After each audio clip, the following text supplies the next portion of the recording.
বাংলাদেশে insurance sector, banking sector সবকিছু মিলিয়ে আমরা বিগত দিনগুলোতে যেটা দেখেছি, এটা বড় ধরনের লুটপাটের একটা মহা উৎসব চলেছে বাংলাদেশে। এবং ব্যাংক থেকে এই যে মালিকরা টাকা নিয়ে যাওয়া, ইন্স্যুরেন্স কোম্পানি থেকে বিভিন্ন আবার টাকা বের করা, এই সংস্কৃতিটা পরিপূর্ণভাবে চলেছে বিগত দিনগুলোতে। এবং হাতে গোনা কিছু ব্যাংক, হাতে গোনা কিছু ইন্স্যুরেন্স কোম্পানি যাদের পরিচালক বৃন্দ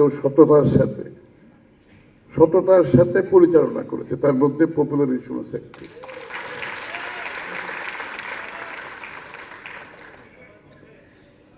একটা কোম্পানির একটি সৎ পরিচালক পরিষদ থাকা কত যে গুরুত্বপূর্ণ, এই কোম্পানির জন্য এটা বলার অপেক্ষা রাখে না। নায়াসিনামাইড ও স্যালিসাইলিক সমৃদ্ধ লিলি ফেস ওয়াশ যা ফেসের ডেড স্কিন সেল দূর করে দেয় দ্বিগুণ ফাস্টার ব্রাইটেনিং।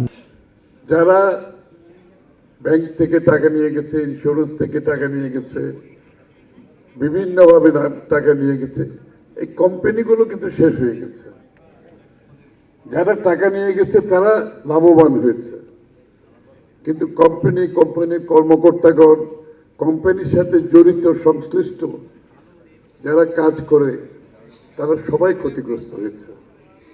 এমনকি ইন্স্যুরেন্স কোম্পানিগুলো যে সমস্ত ব্যাংকে টাকা রেখেছে, অনেকগুলো ব্যাংক কিন্তু টাকা ফেরত দিতে পারছে না। আপনারা ভেবে দেখুন, যারা বীমা করেছে ইন্স্যুরেন্স কোম্পানির সাথে এবং তাদের মৃত্যু হয়েছে কিংবা ক্লেম হয়েছে, ইন্স্যুরেন্স কোম্পানি কিন্তু টাকা ফেরত দিতে পারছে না। অনেক ইন্স্যুরেন্স কোম্পানি, 20টারও অধিক কোম্পানি এরকমই হবে, তাই না? এমডি স্যার, না টাকা দিতে পারছে না, এরকম বোধহয় 20টার অধিক হবে। টাকা ফেরত দিতে পারছে না, ক্লেমের টাকা। একটা মানুষ যখন একটা ইন্স্যুরেন্স করে, এটা তার সিকিউরিটির জন্য করে, তার নিরাপত্তা, জীবনের নিরাপত্তা, অর্থনৈতিক নিরাপত্তা, তার পরিবারের নিরাপত্তার জন্য ইন্স্যুরেন্স করে। এটা কিন্তু অনেক বড় বিষয়, কিন্তু অনেক বড় বিষয়। সারা জীবনের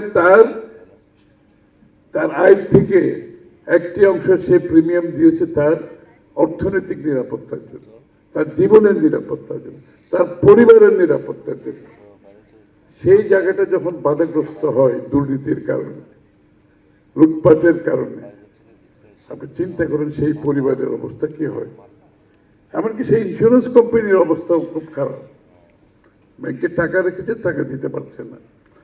একইভাবে যে ইন্স্যুরেন্স কোম্পানিগুলোতে যারা লুটপাট করে টাকা নিয়ে গিয়েছে, সেই ইন্স্যুরেন্স কোম্পানিগুলোর অবস্থা ভেবে দেখেন, তাদের কর্মচারীদের কি অবস্থা হচ্ছে, তাদের ওখানে যারা ইন্স্যুরেন্স করেছে তাদের অবস্থা কি হচ্ছে।